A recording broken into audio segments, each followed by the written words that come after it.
A day after domestic terrorists stormed the U.S. Capitol, cabinet members and the Capitol Police Chief resign, lawmakers call for the president's removal, and the nation questions how was this allowed to happen?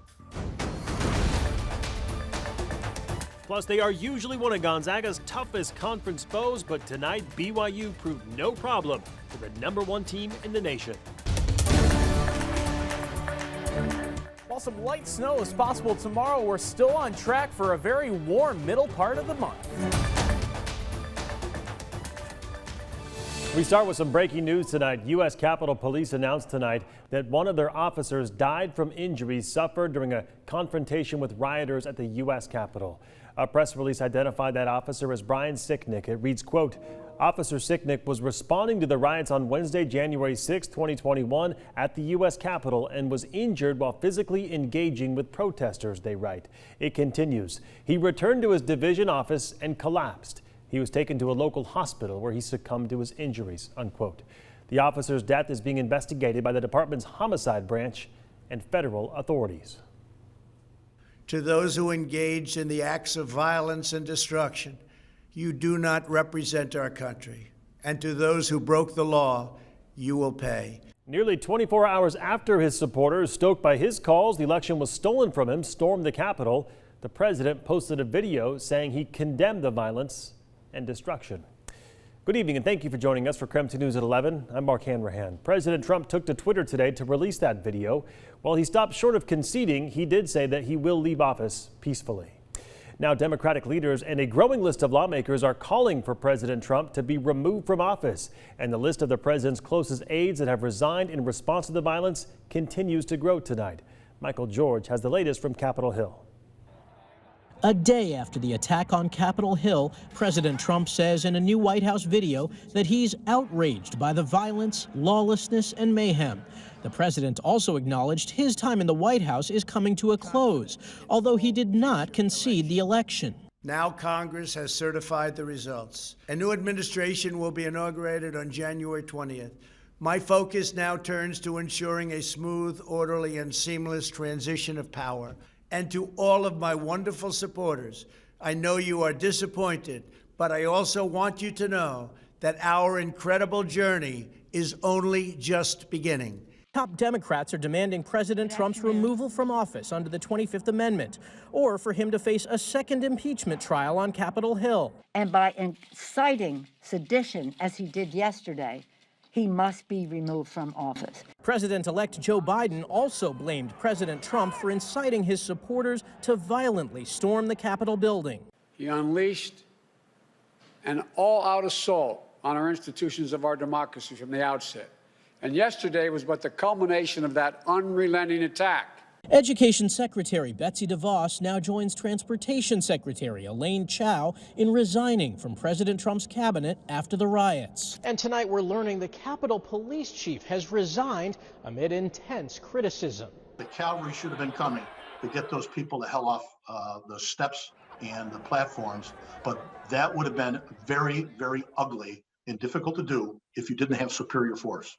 CBS News has learned that some of the rioters involved in the attack may still be in the Washington area, and new intelligence shows they may be planning new attacks in the city and on federal buildings. Michael George, CBS News, Capitol Hill. To put yesterday's insurrection into perspective, the U.S. Capitol has not been overrun since 1814 when British soldiers set fire to the building. The world's still grappling with what unfolded, and as KREM 2's Brandon Jones reports tonight, that includes our local leaders too. While rioters stormed their way into the Capitol, the entire country watched as history unfolded right in front of our eyes. The federal building hadn't been breached since the 1800s. Large crowds broke through doors and vandalized property. Many walked out without facing any consequences from the law. My first reaction was fear. As a local leader in Spokane, council member Betsy Wilkerson said the events from yesterday left her absolutely stunned. She described the attack as un-American and simply unacceptable. You know what happens in D.C.? There's some form of that happening right here in Spokane. When you heard about the Capitol in Olympia, that's pretty close to home. Last summer, protesters during the Black Lives Matter movement were often met with armed forces as they marched through streets. Tear gas and military equipment were constantly on display. Being the lone black woman in Spokane City Council, Wilkerson felt it was her responsibility to speak against what took place in D.C. When you saw or look back at the pictures of the Black Lives Matters protest and saw the display of police militia at that peaceful protest, I don't know how people can't put two and two together. Moving forward, the council member wants to use this moment as a learning opportunity. She plans on having conversations with others in the community, and they'll discuss the current state of our country. What she doesn't want to do is stay quiet or sweep what happened yesterday underneath the rug. As leaders, that is when we are really supposed to step up and lead, in my opinion. From Spokane, Brandon T. Jones, KREM 2 News. To your coronavirus headlines now. Spokane Regional Health District reporting 433 new cases today. 7 new deaths were also reported. The health district said they are pausing reporting current hospitalizations right now due to what they call a high volume of coronavirus case data. Meantime, in North Idaho's 5 northern counties, the Panhandle Health District reporting 253 new cases. 10 new deaths were also reported. Currently, 97 North Idaho residents are hospitalized. Let's pause from the headlines for a moment to talk weather. It's kind of been unseasonably warm in January so far, at least compared to normal standards. Meteorologist Thomas Patrick joining us from the Outdoor Weather Center tonight. Thomas, last night when you were out there, you were getting rained on. Tonight looks like you're staying dry so far. Yeah, it is certainly staying dry out here, but the pattern has been every other day. Yesterday was rain, the day before was dry, and the day before that was rain. You can actually replicate that pattern even 2 days prior to that. And guess what? Tomorrow we're back to more precipitation, but we might see a little bit of snow out of this incoming system. We see this cold front, low pressure area just off the coast, just starting to push some rain over western Oregon and then eventually western Washington. That arrives here in the evening hours tomorrow, but it will be pretty light stuff overall. Instead, tonight we're tracking a little bit of fog out here. Nothing from our South Hill Outdoor Weather Center studios, but the airport at Airway Heights is certainly reporting some much deeper fog, especially out on the highways. This is I-90 near the US 2 interchange area. So yeah, some intense fog, especially just off to the west of town. We're looking at some of these visibility reports. Lewiston, it's Spokane, and Lookout Pass are reporting the lowest visibilities at the moment right now. That could linger all the way into early tomorrow morning, and we start the first half of the day dry, but then those next precipitation chances come into play. A small chance of some rain and snow for the area, maybe 2 o'clock at the earliest, but much later on in the evening. Shouldn't be too much snow. In fact, our temperatures are going to stay actually quite warm, not only for the weekend, but especially this upcoming week. And I'll show you just how warm I'm talking about. Sounds good, Thomas. Thank you very much. Top-ranked Gonzaga men's basketball dominated BYU from the opening tip tonight in the Kennel. Gonzaga made it look easy with an 86-69 win. Karthik Venkatraman joins us now with how the Zags were just so successful.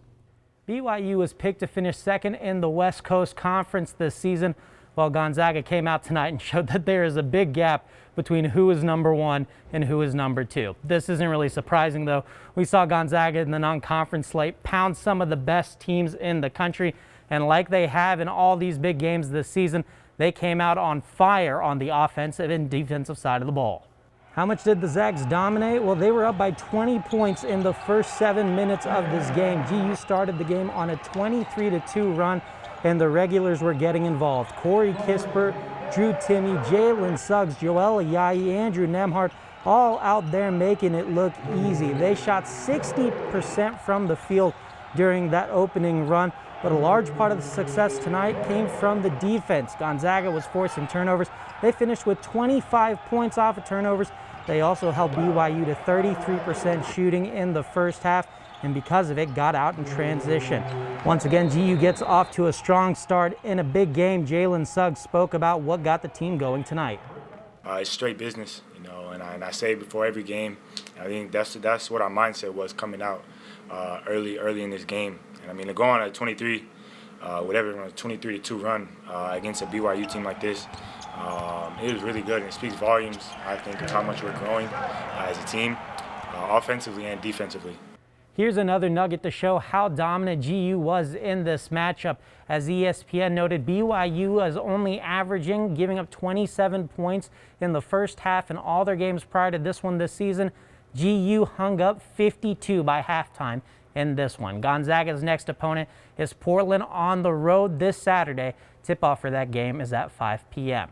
Reporting in the McCarthy Athletic Center, I'm Karthik Venkatraman, KREM 2 Sports. Still ahead on KREM 2 News at 11 tonight, the city is hosting a virtual talkback event to honor the legacy of the late Dr. Martin Luther King Jr. How you can watch and participate in that event coming up next. Plus, later on tonight, today marked the 1-year anniversary of the deadly avalanche on Silver Mountain that claimed 3 lives and wounded 4 more.